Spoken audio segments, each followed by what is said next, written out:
Hello, everybody, and welcome to a very special preview version of the What a Cartoon Movie podcast for The Secret of NIMH. I am one of your hosts, Rat King Bob Mackey, who is here with me today. Fan of Sparklies, Henry Gilbert. Hi. We all love the Sparklies. And Henry, we just talked about The Secret of NIMH for about 3 hours as part of our What a Cartoon Movie podcast here on the Talking Simpsons Network on Patreon. That's right. For the $10 and up premier folks on our Patreon, those subscribers get a monthly movie podcast, and we finished this month's movie where we did The Secret of NIMH, and I gotta say, we had a ton of fun talking about this film that's actually older than me, and 1 month younger than you. It's true. It falls between the limbo of post-Bob, pre-Henry. It's a scary time to be alive. But yes, as always, we spend extra time on these movie episodes. They're even longer than our normal episodes, if you can believe that. We've managed to do it. We've harnessed the technology. We talk about the creator Don Bluth, his time at Disney, some early history of Disney in the post-war period, a troublesome period before The Little Mermaid. We talk about Don Bluth Productions, the production of Secret of NIMH, and we spend about 2 hours on the entire Secret of NIMH movie with clips and trivia and our dissection of the movie beat by beat. Yeah, it was a fun time as usual, and it was great to go back through the original first Don Bluth directed film, and not only just seeing, what worked, what didn't work, and some of just amazing showcases of very detailed, unique animation, but also going through how it even came to be and how, Secret of NIMH happens only because of the many failures of the Disney business at the time. That's right. And if you enjoyed this snippet of our conversation about The Secret of NIMH, if you go to patreon.com/talkingsimpsons and sign up at the $10 level, or perhaps upgrade to the $10 level, you'll get to hear this entire podcast about The Secret of NIMH, along with podcasts about movies like A Goofy Movie, Akira, Kiki's Delivery Service, Batman the Animated Series. Am I missing any? No, that's all. That's all of them from now. Yes, we just started doing this in November. We'll be doing one a month until the sun burns out. Yeah, so you've already got a dozen hours of other content you would be getting, plus all of the original videos that we did for the first 18 months of our Patreon for $10 and up subscribers. So you can get your hands on that too, just for going to $10. We really make it worth your while, and it really helps me and Bob out financially. It really does. But yes, that's it for this little preamble to our free preview of the What a Cartoon Movie podcast for The Secret of NIMH. Again, if you want to hear the whole thing, go to patreon.com/talkingsimpsons and sign up at the $10 level. If you are a new patron to our network, you'll get all kinds of bonus stuff on top of that, including limited series, end of season wrap-ups, and so much more. Too much content to list here, frankly. I'm almost out of breath. We just talked about Secret of NIMH for 3 hours. Yes, yeah. Oh my goodness. And it was a ton of fun. You're going to love it. And you're going to love next month's too. And you get to even vote on it if you are a subscriber at the $10 level. Patreon.com/talkingsimpsons. So please enjoy this small bit of our conversation about Don Bluth's 1982 film, The Secret of NIMH.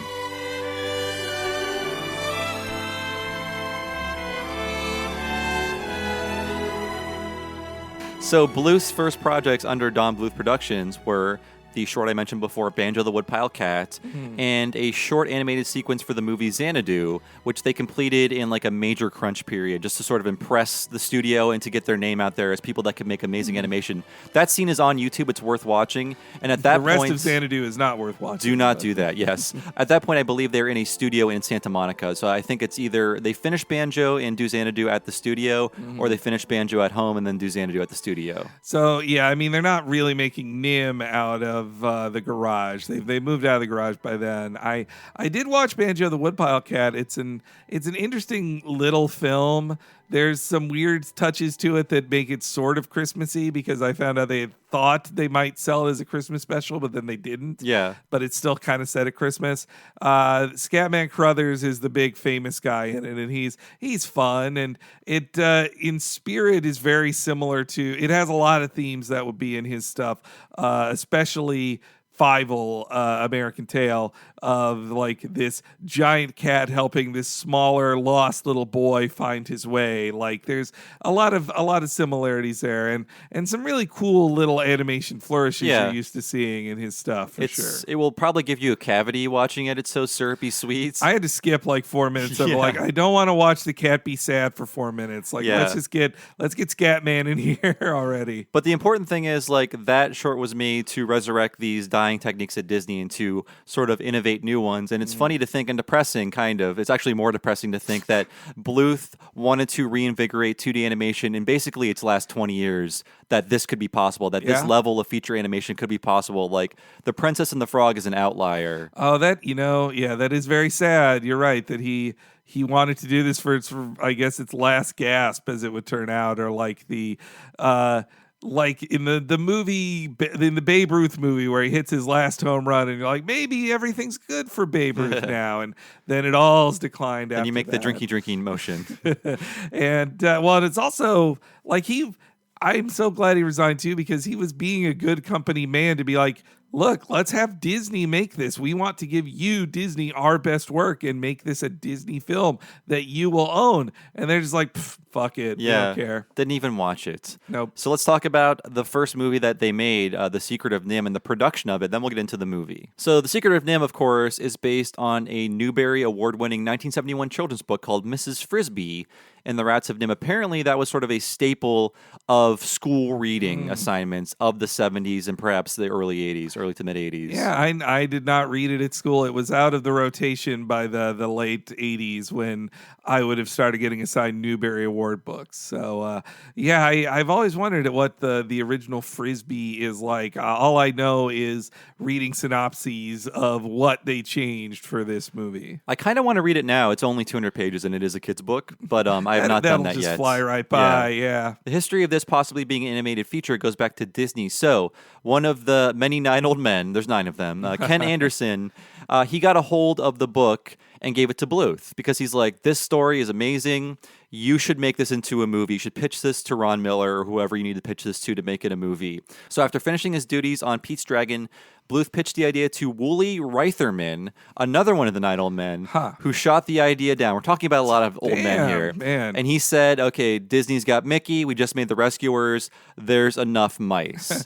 I would say after The Rescuers, it's time. I would also be in the mood of like, can we change these to like cats or dogs? Let's pivot from mice. But a lot of mice.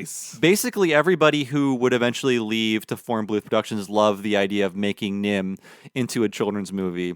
So a former Disney executive had then just founded Aurora Productions, and he knew about Ken Anderson's love of NIMH and got in touch with Gary Goldman. This executive knew that Gary, Don, and John were, leaving Disney, very talented, and he wanted to know, like, I want to make an animated movie with you. I have this new studio. By the way, don't look at anything Aurora Productions made. Secret of NIMH is the best thing they made. They made like 7 movies and they closed in 1990. Okay. But he basically called Gary and was like, will you guys make a movie for us? And Gary had no other pitches but The Secret of NIMH, and the guy from Aurora Productions secured the rights to that book. Nice. Yeah. Wow. I think it's interesting. I didn't realize that it took another ex-Disney person to make it. That's why this all feels like what Disney could have had. It's just an extant of Disney making the decisions Disney ended up not making, even though they should have, kind of thing. I also think Gary Goldman, he is such a key player to this. Like, I think he is the second in command that helped. Like, Don Bluth couldn't have gotten any of this stuff done if he didn't have Goldman as a producing partner to take the calls, or he's also an animator as well. Yeah, he's a highly skilled animator. I think the last thing he animated was a scene of like the dinosaurs getting stuck in the tar in The Land Before Time. But after that, he was too busy being a producer. And you know what? Animation kills you. Actually, it kills you, but it also makes you live forever. Yeah, if you call that living. You need a flat ass to be an animator, though. So they would have $5.7 million and 30 months to complete the film, which in that era was a much smaller budget and a much smaller time period than they were used to working on with Disney movies. Mm-hmm. Yeah, I think in the movie you can really tell the budget crunch at some parts there. It's an independent or not independent exactly, but it's a different production than Disney has. Like, they just don't have the money that Disney has, and it's the kind of risk you got to take on your first feature as well. Yeah, essentially they were trying to make a Disney-style studio from scratch. Basically, Disney was relying on all of the 9 old men, the ones that were remaining, for this knowledge. And thankfully, they did not burn bridges with all of them, although I believe Frank and Ollie were pissed about them leaving. I see. They were pissed at Bluth and company. Yeah, because it's like, you hurt Disney. Like, this hurt our company that we're working at for life. Well, and two, in a kind of mentorship program, it's hard not to. I could see them feeling betrayed by like we took you under our wings. We were going to elevate you to be the next generation, and you betrayed us and left after we gave you all this information and skills and all this stuff. And I'm sure it was a very like patriarchal hierarchy because these are all men like born in 1905, and they're like, why would these young men disobey us? We're their animation daddies. My father beat me in the woodshed. You're like, now I got to be nice to this kid. I think they're like older than the Greatest Generation. Yes, yeah, by like a decade. They were like, we were too old to be drafted. I can't go to wars.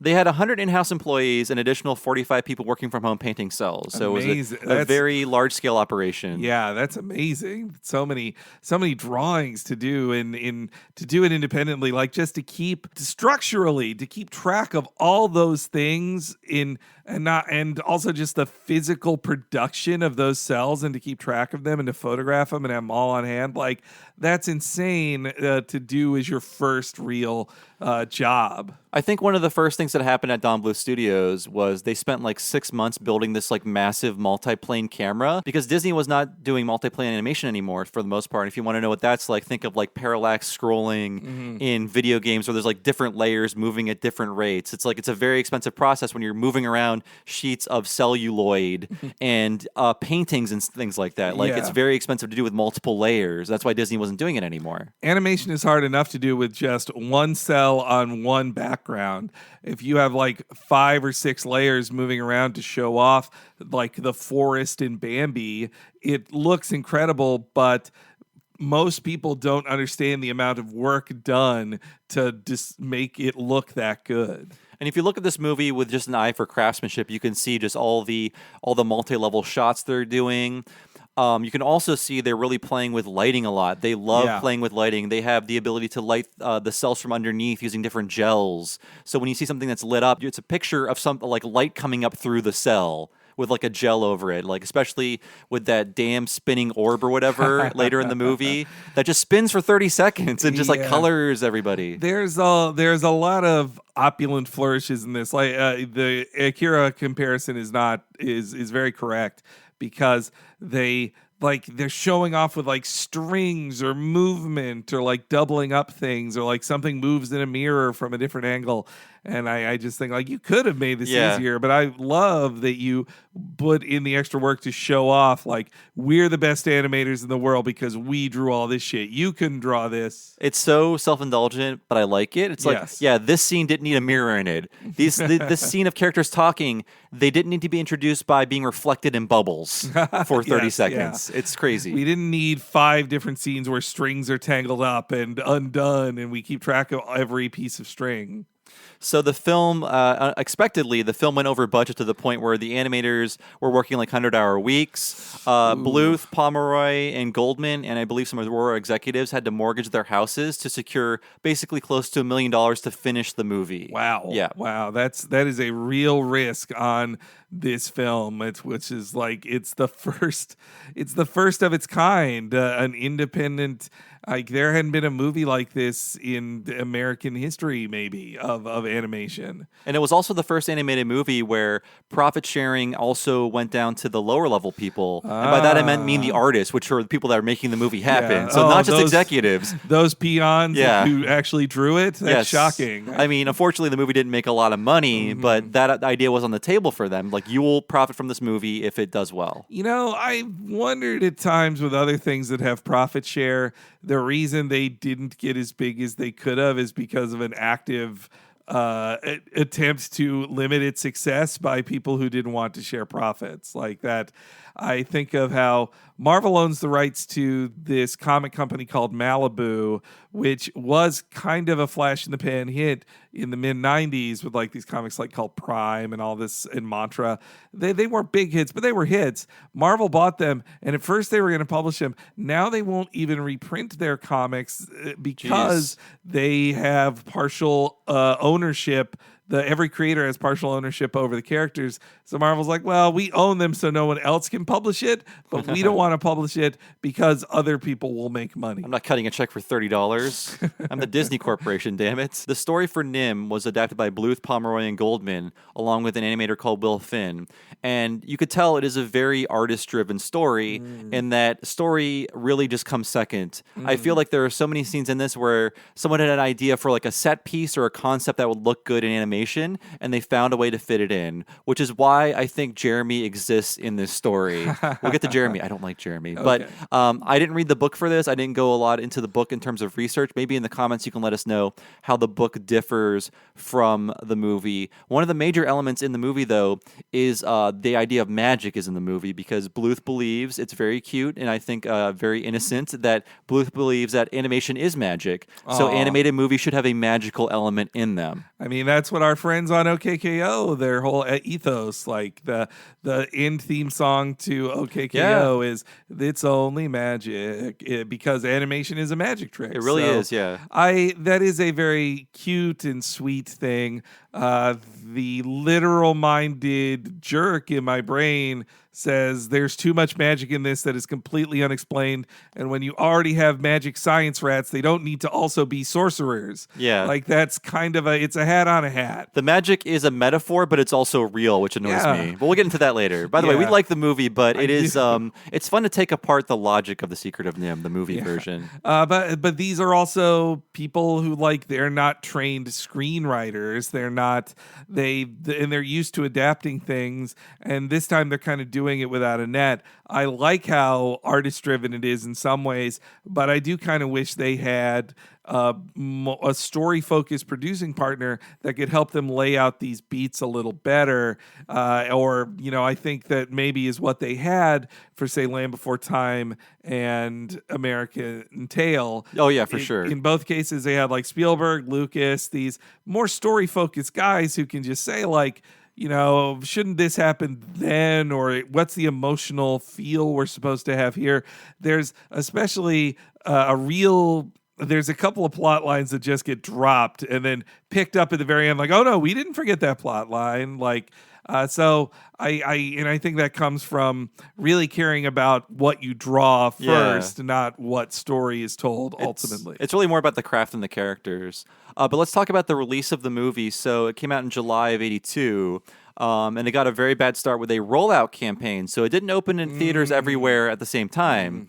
It started on the West Coast with 127 theaters and eventually would reach 670 theaters by the time it hit the East Coast in about 2 to 3 weeks. But number one, need to point this out, everybody. This was the summer of a little guy named E.T. Oh, boy. Get out of the way. He will murder your movie with that magic finger. You've got nothing on E.T. No, what child? I could imagine that children of 1982 would rather see E.T. for a fifth time than some rap movie that doesn't have ads for it anywhere. 100%, yeah. And Gary Goldman swears, like, if they had released this movie in August, we would have done much better, because I believe E.T. was like May or maybe late April of '82, just remembering offhand. And that would have allowed the E.T. hype to die down a little. Yeah. Or at least everyone would have seen E.T. and were ready for something new. They'd had a little more space away from E.T. It feels like, it was United Artists, wasn't it? Like, they just it feels like they kind of dumped it. But also, I think it was like Warner. This came up on the Mask of the Phantasm one, that it always goes back to Disney and how everything is done in the shadow of Disney. But they said about it, like, money-wise, Mask of the Phantasm didn't make what it makes. And their feeling was, only Disney really knows how to market this in America and make people come to a theater and see a movie. And for an animated feature, if you're not Disney, back then, it seemed like nobody knew how to market it or how to get kids into the theaters back then. Yeah, they really had the marketing muscle to make almost every movie work, except for, the Black Cauldron. Black Cauldron, that's kind of the bottom of it. Sort of Nim kicking Disney in the ass into then making something darker, right? Yeah. I feel like Black Cauldron comes comes off as a response of like, oh well, they took Nim. We should have had the Book of Nim, and we should have made this darker thing. So we're going to adapt a different dark fantasy kids novel, but we're going to get even darker. And that's a story for another day. But they regretted that choice to make it dark by the time the film was done. And Don Bluth Studios had definitely their ups and downs. So it was sort of like up, down for them. Yeah. Where this movie fails. I forget when their bankruptcy happens, but they go from making their dream project to doing Dragon's Lair and Space Ace, which I'm sure they had fun with, but it's not what they wanted to do. Like making these sort of disconnected, like fun set pieces that weren't really a real story without any real characters. They were just like archetypes in a video game setting. And eventually they would be purchased by another company and moved to Ireland for the Irish tax shelter thing. Oh, wow. I didn't know the Ireland part. Wow. Yes, and that's when they would make things like An American Tail, Land Before Time, etc. This is just like a really brief history. Again, we can't do the whole history. We don't have enough time, but 90s was like a real suck fest for Don Bluth, where Anastasia was like the peak, but it cost so much money that I think it didn't actually make a profit. I remember there was like a Q&A with Don Bluth on this animation website like in the late 90s or early 2000s. And it was sort of him soliciting questions. Maybe it was his website. I forget the context, but he was like, ask me anything you want. By the way, if you worked on Anastasia, I can't pay you. You're not the person. I'm not the person you need to talk to. You need to talk to Fox or whatever. He basically was like, not even joking, just like, I can't pay you for that movie. Wow. So I think people were getting ripped off, or there's some sort of behind the scenes just grossness there. Yeah, that doesn't sound good. Yeah. That's extra sad. Well, I think Fox was a bad partner for them too. I mean, everybody. The 90s were full of. You can't have the successes of the Disney Renaissance without every other studio deciding they need to have that too. It's like with the Marvel movies now. Every other studio that isn't Disney feels like they have to have their tentpole cinematic universe, and they all fuck it up because in some way or another. And Fox was another of those. Like Warner decided they wanted to have their own feature animation, and after Quest for Camelot and Iron Giant, they're like, nah. And same Fox had they got into business with Bluth, which was a smart idea, but Fox didn't know what to do with it, and then they weren't sure how they wanted, like, how kiddie do we want this to be or not? And that, I think that led to the end where they thought, okay, can we just make an adult animated thing with Titan AE? And it just came at the wrong time too. And and Titan AE as well was them trying to get CGI around Don Bluth animation, and it just the bridge didn't work. Like it's not his bag, baby. And after that, he was like, you know what? I'm done with animation. I've tried as hard as I can. I'm just going to do children's theater in Scottsdale, Arizona. And that's what he does, which is really cool. He still fosters the arts. I'm sorry. Yeah, that was amazing to see on the Kickstarter thing that's what he does now. That like Gary Goldman, I think the Kickstarter video for Dragon's Lair, which that Kickstarter did not go, but it was Goldman going to Bluth saying like, would you do this? He's like, well, I'm doing a Wizard of Oz show right now. I'm directing this. Like, but do that while away your final years doing that. Like, it sounds relaxing and fun. Way better than working with a Hollywood executive to try to make another fucking cartoon that'll be shit out. Slaving over an animation table at 84, or however old he is. Just hug your children or whatever. Your grandkids, your great grandkids even.